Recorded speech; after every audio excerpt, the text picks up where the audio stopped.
So, the first thing I'd like to talk about is the difference between information, transformation, and entertainment.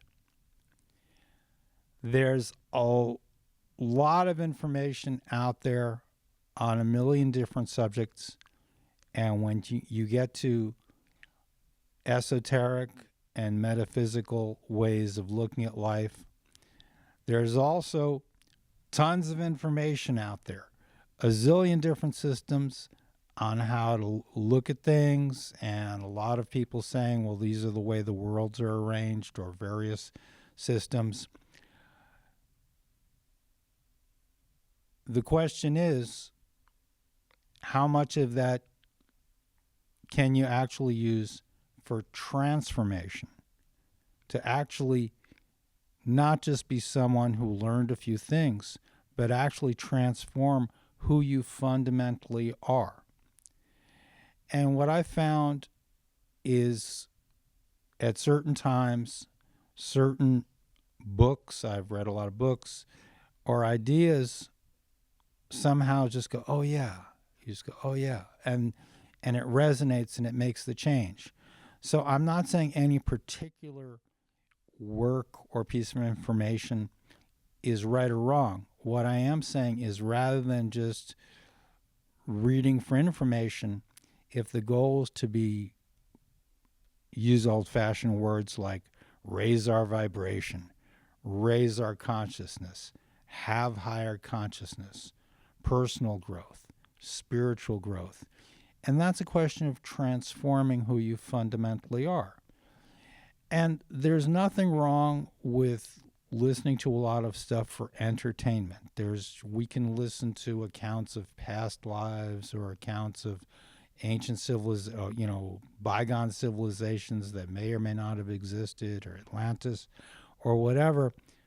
It's fine if you just want to do that the same way you would go to a movie, or go to a restaurant, or go to a ball game. It's entertainment, okay.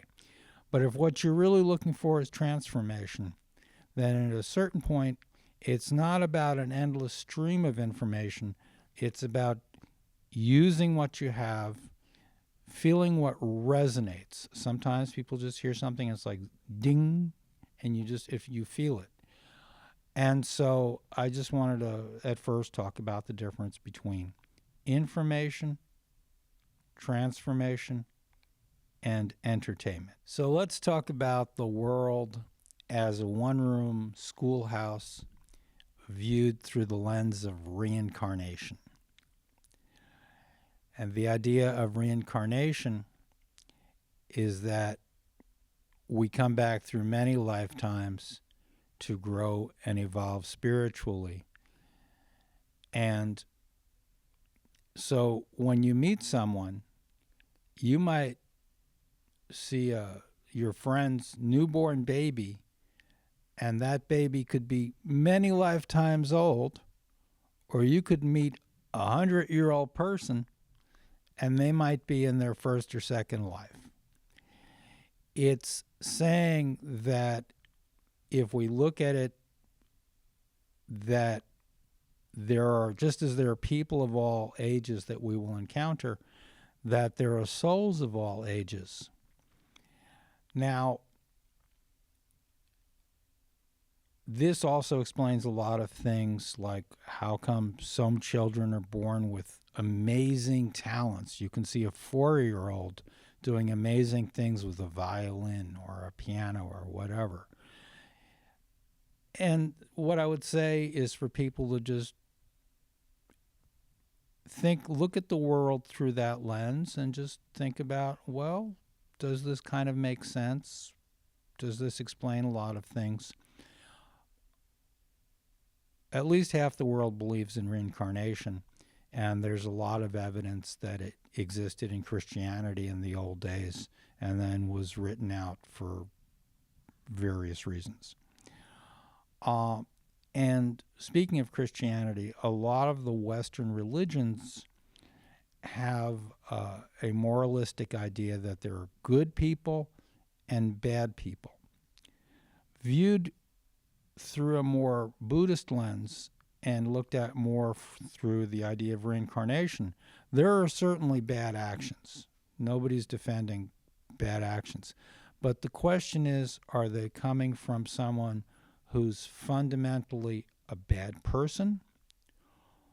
Or just as children are very selfish when they first start out, or at least many are, and then gradually will learn to take other people into consideration, perhaps bad actions towards others, which ultimately usually come down to harming another for our own benefit, whether that's stealing, raping, robbing, whatever, murder, is that a result of a bad person, or is it spiritual immaturity? This doesn't mean that you can accept it or condone it, or not address it, correct it. This doesn't mean there aren't consequences for actions. However, it makes a huge difference to whether we look at a world of good people and bad people, or of mature and immature people. And when you do look at the world through the lens of reincarnation, then, and if you take the idea that we're all souls that have come into incarnation repeatedly, and that sometimes we're white, and sometimes we're black, and sometimes we're men, and sometimes we're women, and sometimes we're straight, and sometimes we're gay, and sometimes we're smart, and sometimes we're not, and et cetera, et cetera. And if you start looking at the world and you just see just the way you see people inside different suits of clothing, you go, all these people, they're souls, and this is the clothing they've taken on for this lifetime. And it makes it very hard to be prejudiced against people, and which I think is a good thing. So it changes the whole perspective on that. On the other hand, sometimes you'll hear people saying, men are like that, women are like that. Well, the question is, are they, or is it more that immature souls who are in a male body act like that, and immature souls who are in a female body act like that? It really changes the perspective on everything, and ultimately you start coming back to what Martin Luther King said, which is people should just be, he probably said, judged on the basis of who they are, not on the basis of any details of race, creed, color, any of that kind of stuff. So reincarnation really addresses a lot of that. I want to mention a book by Gina Sermonara, is written in the 50s. It's called Many Mansions. This is a very good book to check out with reference. And so, as I say, no one should accept anything just because I'm saying it here on a camera. Think about it. Sort of reevaluate your beliefs about people and the world through that lens, and see if it feels right. See if it kind of makes sense. So reincarnation, the world as a one-room schoolhouse. I have to say this is probably the basis of how I evaluate people, or how can I say it? That wasn't a good way. How I view the world and view people, and it's a very different perspective from good, bad to mature, immature behavior. And as I say, immature behavior, I'm defining here as basically selfish behavior that treats other people badly. Because there does seem to be, as time goes on, a more expanded version of who is us and who is them. Joseph Campbell talked about the boundaries of compassion, like who is us, who's our tribe that we treat well, and who's them that we can go and conquer their city and do whatever we want and enslave them everything else. Where is your boundary of compassion? The Buddhists will talk about all sentient beings and the suffering of all sentient beings, like it's not just about people, but animals. That animal suffering counts too. Now, that makes life very complicated when you start thinking about it. And I have to say, I'm still thinking about those aspects because the world seems to be very complicated. If a cat will eat a bird. Okay, are cats bad? Or does that seem to be the design of the situation then? It becomes very complicated when you start thinking of, okay, where did all this come from?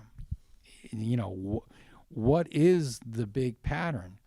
And I forgot what scientist said it. Might have been Einstein that said the world is not only more complicated than we imagine, it's more complicated than we can imagine.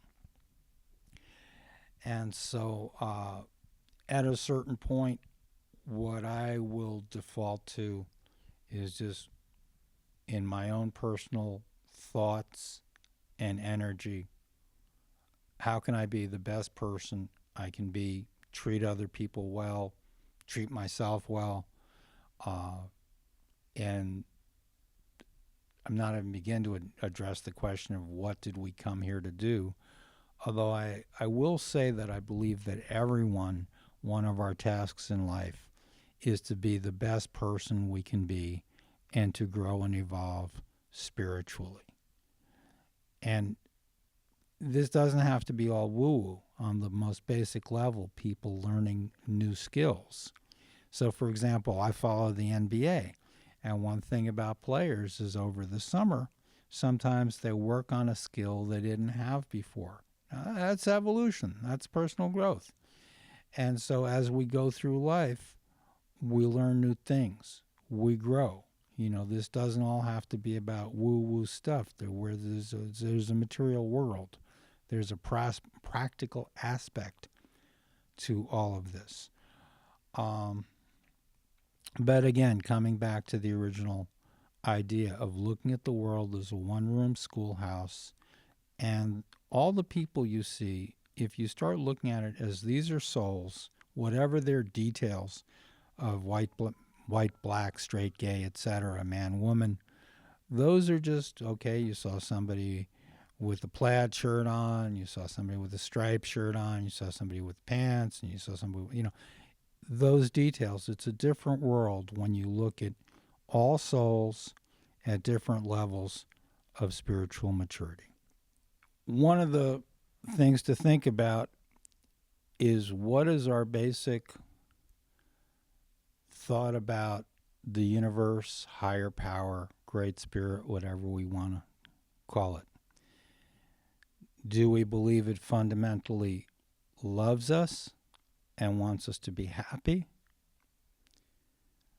Do we believe that it's just neutral? Or maybe we believe there's nothing, there's no plan, there's nothing, it's all just materialism, in which case all the stuff I'm talking about is just a bunch of BS. Or there's actually a case to be made that the universe enjoys seeing us suffer. We look at all the suffering in the world, you could make a very good case that, the world is a very sophisticated, chamber of horrors, torture chamber. And at a certain level, when you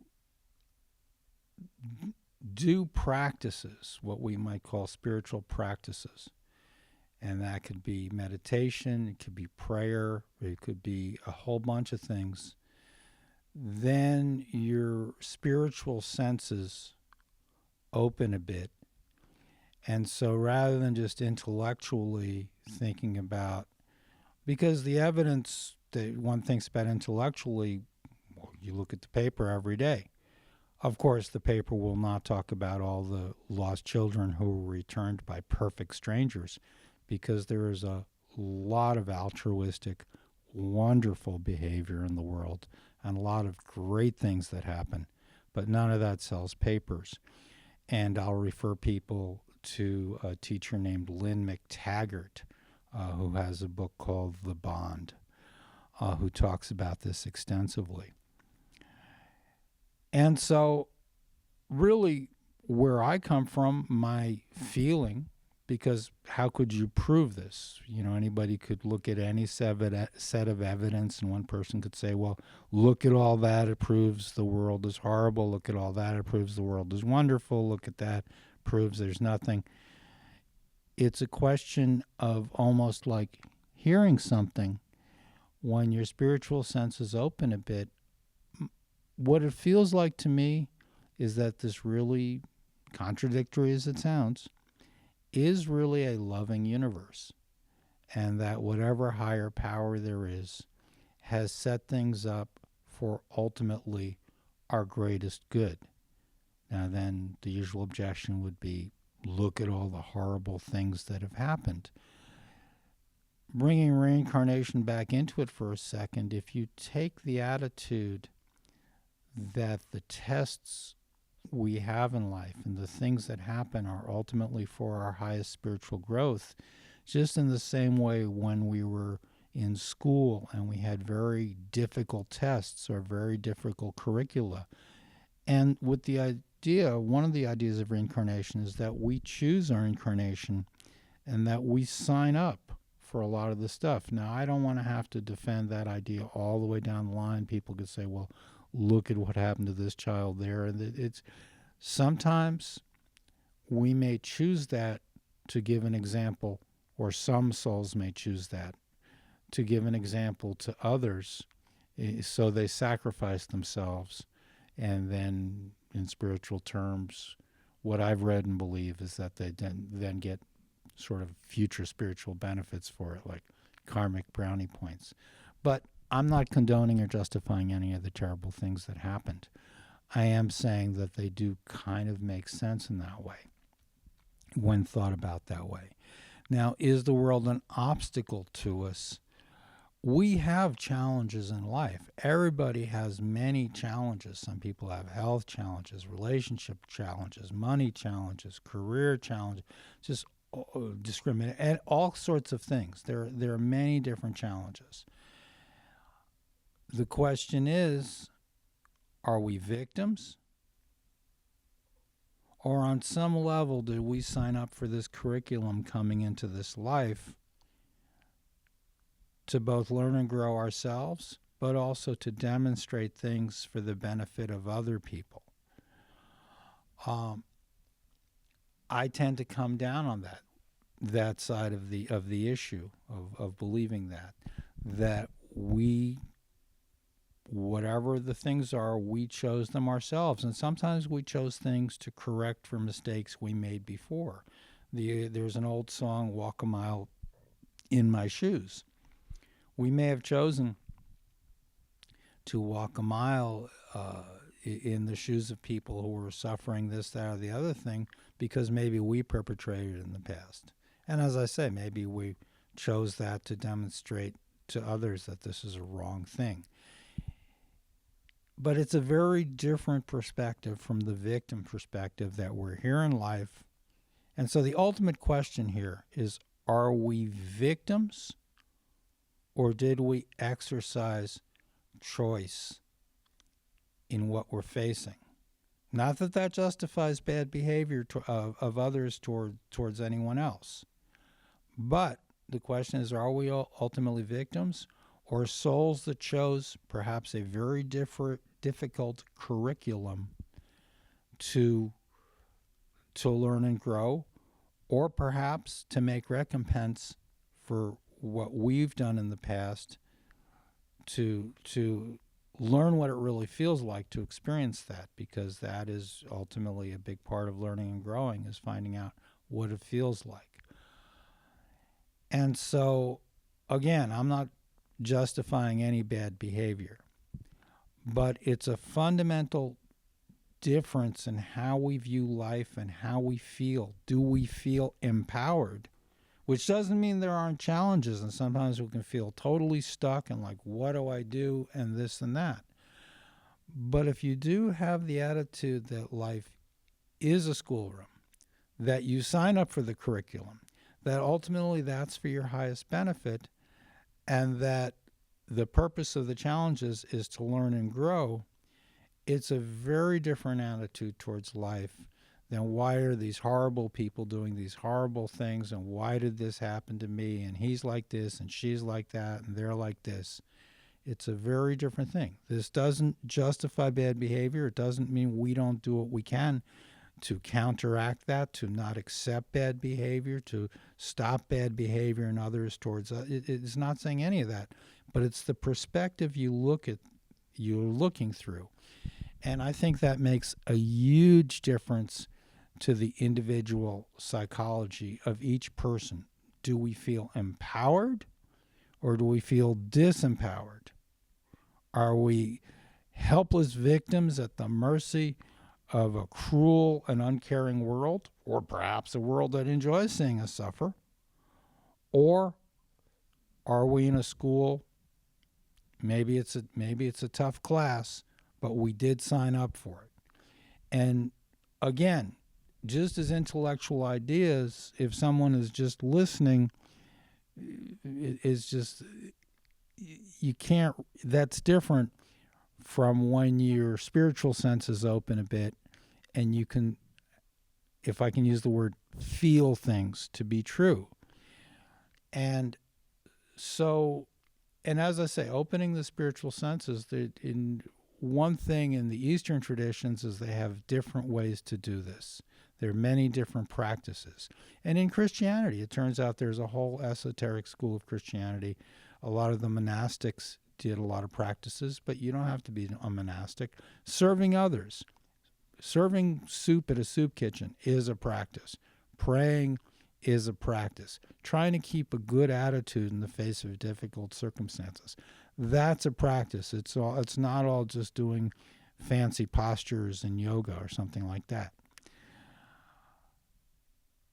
But that's, so the original question, is the world an obstacle? Or if I can rephrase it, what is the relationship between ourselves and the world? What is the interaction?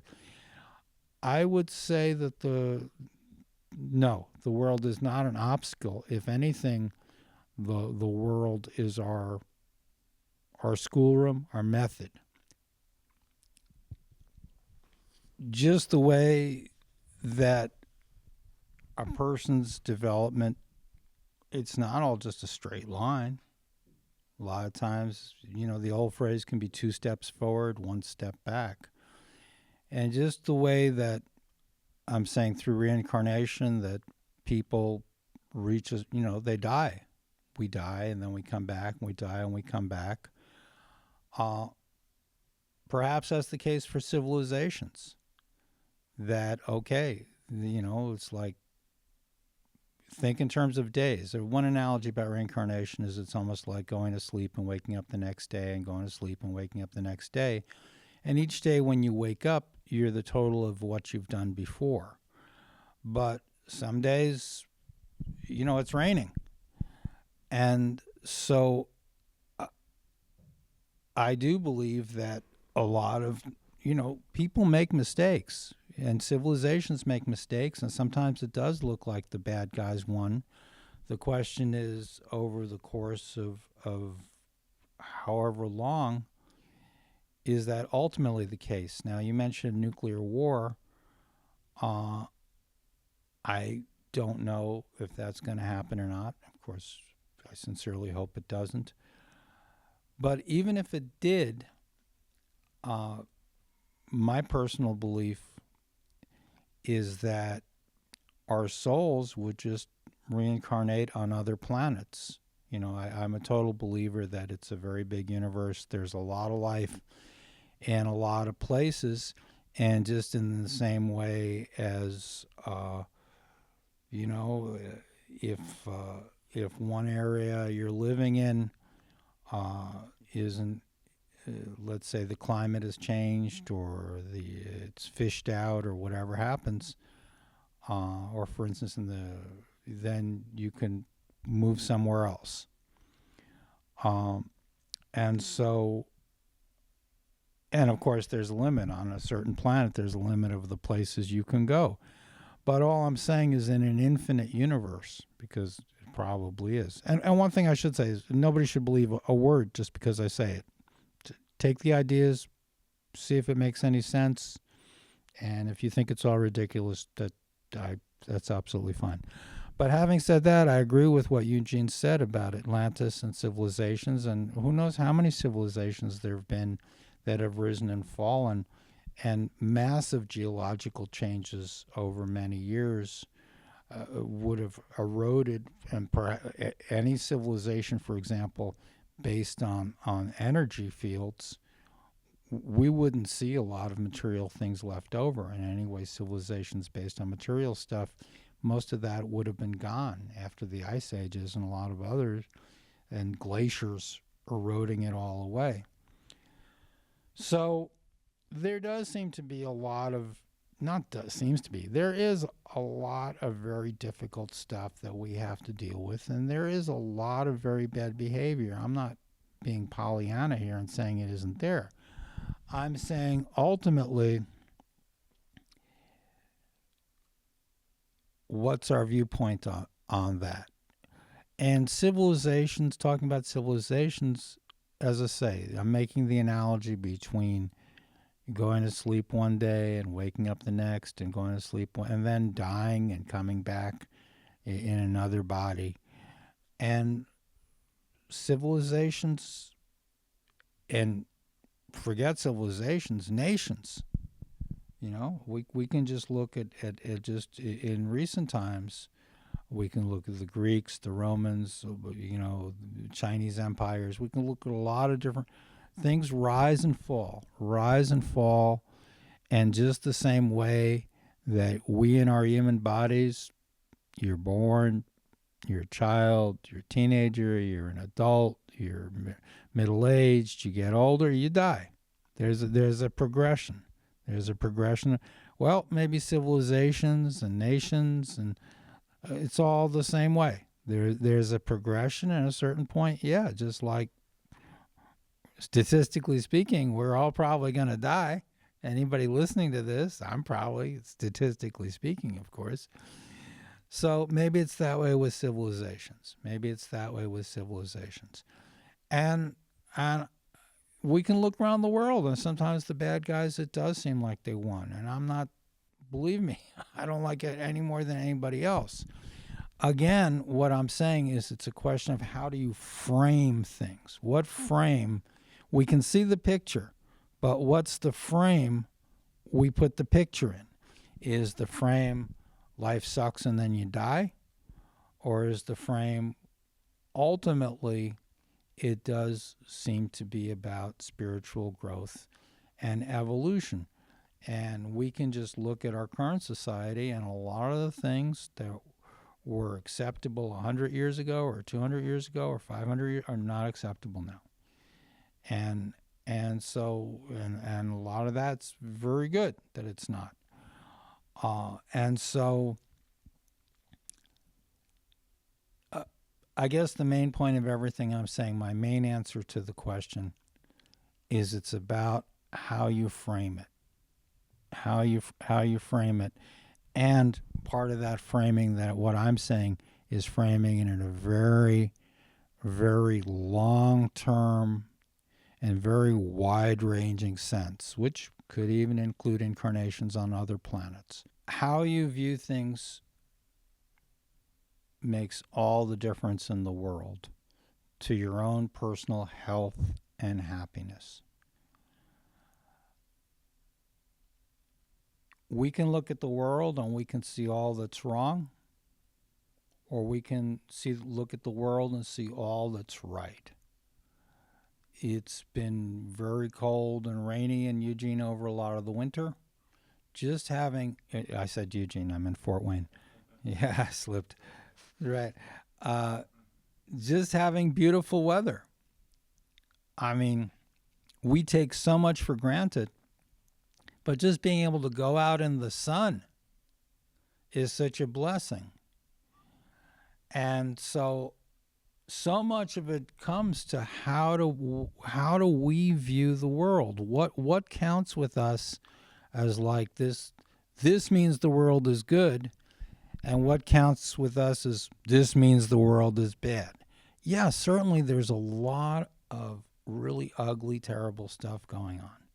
But there's also a lot of really great, beautiful stuff. And quite honestly, any judgment we make of is this good or bad or whatever, that we're just making from an accountant kind of mind, where I add up all these things on the debits and I add all these things on, I forgot what you call it, the pluses, but you know, credits. It's impossible to do that. There's so many infinite, but also, what are we counting? What counts with us? Do we go, it's a beautiful day? That counts? Or do we go, oh, that cat just ate the bird. The world is just it's horrible. There's all this suffering. It's so infinite that ultimately where I come back to is just thinking about the overall stuff.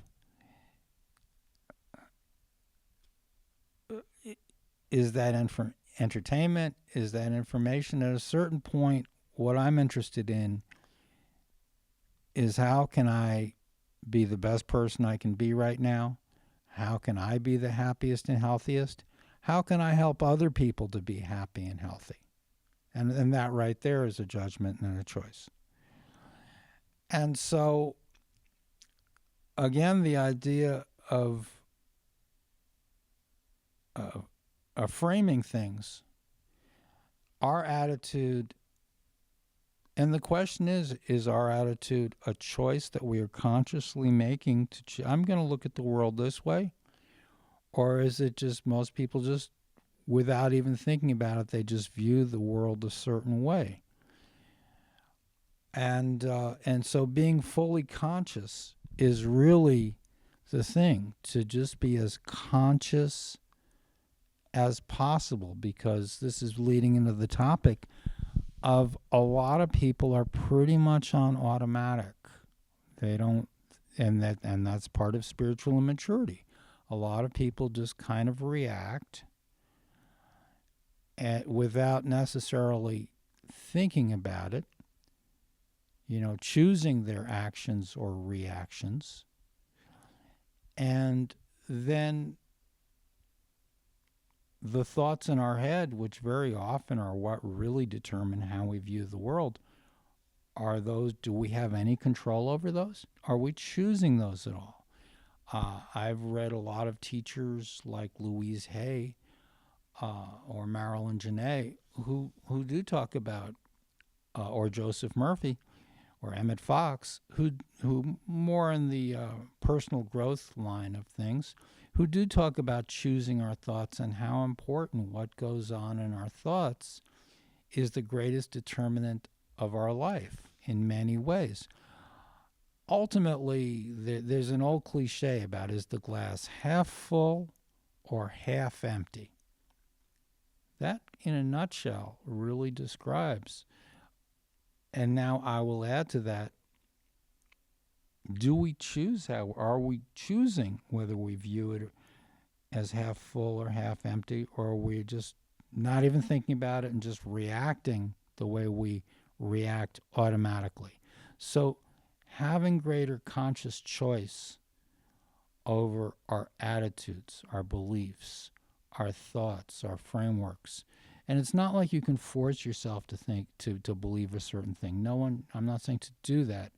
I'm saying when you start thinking about things you hadn't thought of before. And so, for example, we can read the paper and we go, oh, this happened and that happened and this, and yeah, oh yeah. But we can also go, and it's a beautiful day, and all these lost children got returned to their parents. Yes, maybe 1 in 10,000, but something happened, or I shouldn't say numbers, but whatever. There's a lot of very good behavior happening in the world. It's not just bad. It's just what we hear about. And so this brings in the aspect of where are we of epistemology? Where are we getting our information from? Where are we getting our information from? Is it everybody says? Is it what the papers say? Is it what the schools taught me? Is it, where are we getting our information from, and how much are we actually thinking for ourselves and going, well, I hear you say that, but let me think about it and, look at what I know. But then, so what information we're getting, where we're getting it from, is hugely important. But the main thing is choosing to be conscious as possible and examine. I forgot who said an unexamined life is not worth living. I won't go that far, but I will say examining, why do I believe that? Why do I think that? And is what they're saying true? And who's saying it? And what reasons might they have for saying it? And so again, I'll say nobody should believe a word just because I'm saying this, and I'm sure people won't. But just think for yourself. Don't automatically reject that. So, you just take it and go, well, okay, does that seem logically consistent when I look at what I know of the world through those ideas? That's a lot of, that's thinking for yourself.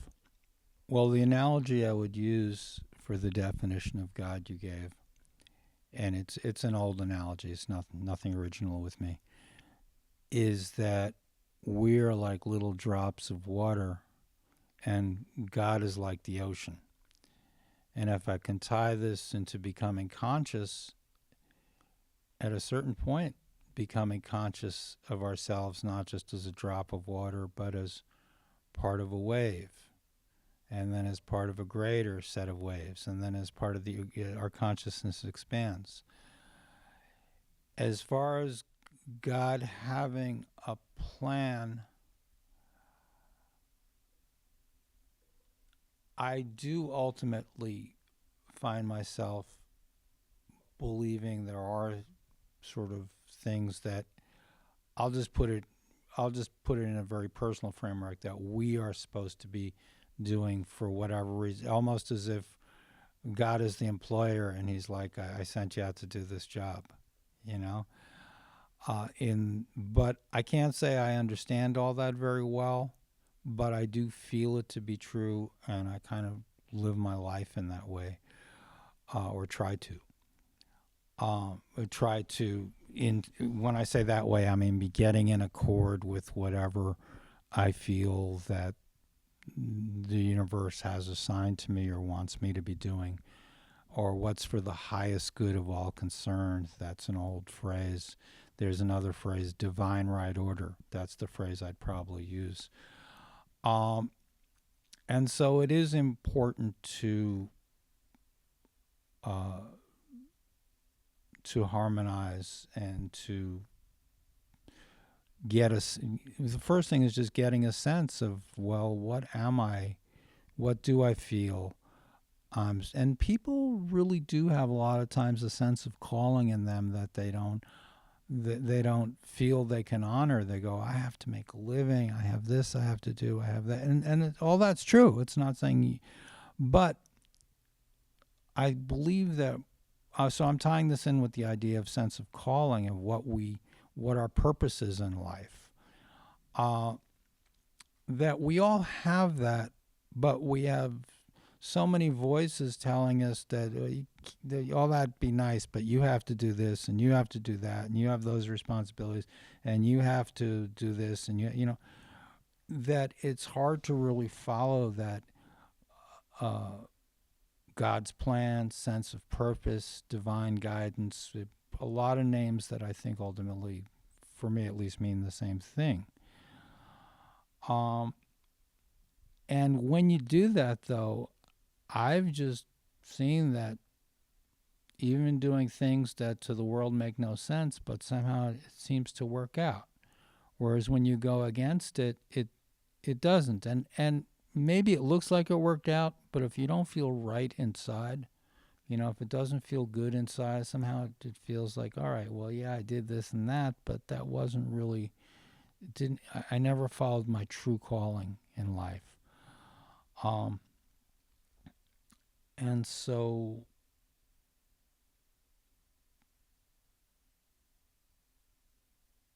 hmm. So what is the intention? You say, what is God's intention? Uh, that brings us back to a question I asked, do we look at let's call it the highest power in the universe, whatever. And even, let's just say, if that is the ocean, it's just as we as bodies have a lot of cells, but our consciousness, is not of being this cell and this liver cell and that kidney cell and this toenail cell.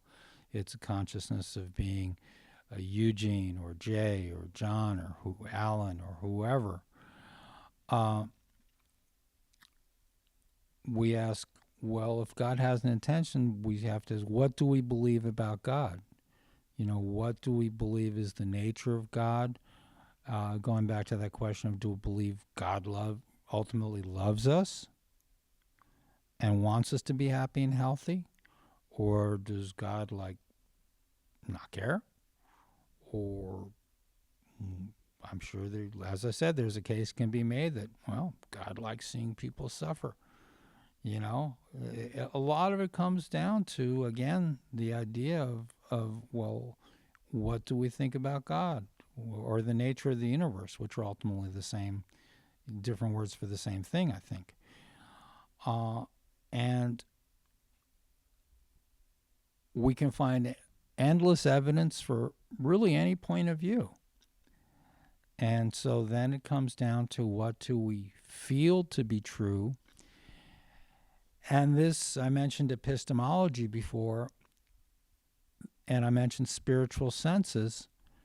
The ultimate thing is to develop the senses within ourselves, which I believe everyone has and can develop, that are almost like inner ears to hear the spiritual words, if I can call them that. Or to be able to say, well, it just feels right to me. It just feels true. It feels whatever. And that comes down to practices. I really believe that doing spiritual practices of various kinds, just in the way as you might lift certain weights or do certain exercises to develop certain muscles, well, developing that spiritual muscle or spiritual sense, I guess more I want to call it, is about doing practices to refine its sensitivity so we can hear or see things that we couldn't before, and I mean that in a spiritual sense. And ultimately it's up to people. One thing I know from having read a lot of spiritual teachers' books is it's amazing how differently they see things. So I have no idea what's ultimately, if we're just going, oh, well, that's correct, that's incorrect. My basic bottom line is, what is helping me to be a better person, to be happier and healthier, to be better to other people, to be of use to other people. And as the old phrase, what's growing corn? And coming back to the initial thing I said about information, but what's really useful is transformation. So we don't need endless information. We don't need to understand all the secrets of the universe. It's what's right here, right now, what's going to help us to be happier and healthier right here, right now, and be help others to be happier and healthier, how to be a better member of society, to put it in those terms. And one thing I should talk about is, I believe that all our consciousnesses are all connected, that every consciousness in the world, and I think I actually believe that to include all sentient beings, are connected, almost like there's this huge soup of consciousness. And so if we're walking around in a state of negativity, and that's going into the soup. We're adding some bitter ingredients to the soup. On the other hand, if we walk around with a more elevated consciousness, and I'm not saying to be Pollyanna, it's not pretending or not seeing all the ugliness that is in the world. There's a lot of stuff. It's not about being Pollyanna. But if we're adding a higher consciousness to the soup, or a consciousness that goes, we are still all one people. Even though, yes, I don't like what happened. Again, where are the boundaries of compassion? And coming back to the idea, yes, there are bad actions, but does that mean it's a bad person, or is that spiritual immaturity? So it's sort of tying a unified field theory of tying a lot of this stuff together. And so I know for myself, I used to be much more interested in sort of the grand scheme of things. And as I've gotten older, and I still have challenges that I've had my whole life that I'm still working on. And I think that can be said for a lot of people. My attitude is, okay, all that information, maybe it's right, all that's nice. What can I use? What can I use right here? What's going to grow corn? What's going to feed me spiritually and help me develop those inner senses?